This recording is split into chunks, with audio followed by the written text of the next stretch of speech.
प्रश्न था वो जल शक्ति मंत्री जी से ये था कि जल जीवन मिशन के तहत कितने गांवों में कार्य संपूर्ण हो चुके हैं, कितने लोगों को शुद्ध पेयजल सरकार पहुंचा चुकी है, और अगर नहीं तो उसकी समय सीमा क्या है और कब तक पहुंचा पाएगी।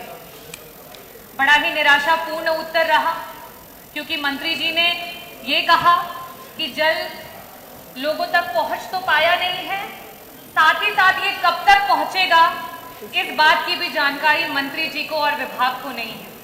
आदरणीय अध्यक्ष जी, 2019 में जब केंद्र की सरकार आई थी, उस समय अगस्त में नरेंद्र मोदी जी ने लाल किले से खड़े होकर पूरे देश को यह वादा किया था कि दिसंबर 2024 तक पूरे देश को जल जीवन मिशन के तहत जोड़ा जाएगा।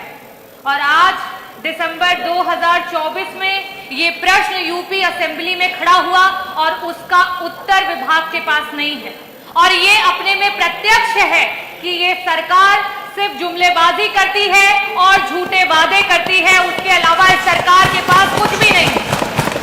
अध्यक्ष जी, जल जीवन मिशन में जब मैं नई विधायक चुन करके आई इस सदन में, उस वर्ष पूरे उत्तर प्रदेश का बजट 6,15,000 करोड़ का था और मात्र एक स्कीम का बजट 3.5 लाख करोड़ का है। उसके बावजूद भी आज धरातल पे 1% भी काम नहीं हो पाया है। ये बहुत ही शर्मनाक है।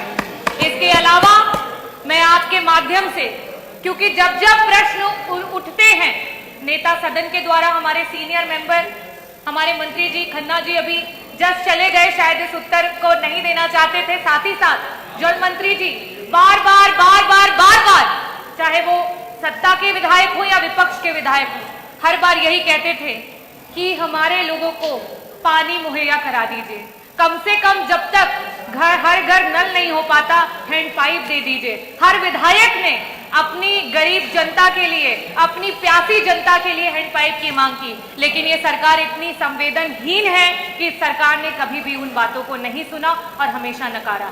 मेरा मंत्री जी आपसे सिर्फ ये कहना है कि आप रामराज की बात करते हैं और कभी प्यासे को पानी पिलाया नहीं, बाद अमृत पिलाने से क्या फायदा, आज रोते हुए को हंसाया नहीं, बाद आंसू बहाने से क्या फायदा। मैं आपसे ये पूछना चाहती हूँ कि जब तक, क्योंकि आज 5 साल हो चुके हैं, 3.5 लाख करोड़ का बजट आपके सिर्फ एक स्कीम पे आ चुका है, उसके बावजूद भी 1% जनता को पानी नहीं पहुंच चुका है। ऐसी स्थिति में सिर्फ आपसे एक ही सवाल करूंगी, और सिर्फ पक्ष की तरफ से नहीं, सिर्फ विपक्ष की तरफ से नहीं, पूरे जितने जनप्रतिनिधि यहाँ पे बैठे हैं उन सबकी तरफ से ये पूछना चाहूंगी कि आपकी स्कीम पे हमें भरोसा नहीं है कि आप पिछले 2 वर्षों में 50% लोगों को भी पानी पहुंचा पाएंगे। ऐसी स्थिति में क्या सरकार हैंडपंप हमारी जनता को मुहैया कराएगी? और साथ ही साथ आपकी जितना बड़ा बजट उतना बड़ा भ्रष्टाचार। और मंत्री जी, बहुत खेद के साथ कहना चाहती हूँ कि आज ये स्थिति हो गई है कि कहीं ना कहीं अधिकारी मंत्री की नहीं सुन रहे हैं और कॉन्ट्रैक्टर अधिकारी की नहीं सुन रहा है। ऐसी स्थिति में क्या आपका मंत्रालय कोई कमेटी गठित करेगा जिसमें सत्ता पक्ष और विपक्ष के विधायकों को साथ में इंक्लूड करके और ये जो भ्रष्टाचार हो रहा है उस पर रोक लगाने का काम करेगा? और आप बहुत ही सीनियर मेंबर है, बहुत ही जानकार मिनिस्टर है, मैं उम्मीद करती हूँ कि आप हमारी जनता को हैंडपंप भी देंगे और साथ ही साथ इसका बहुत ही विस्तृत रूप में आंसर देंगे। बहुत बहुत धन्यवाद।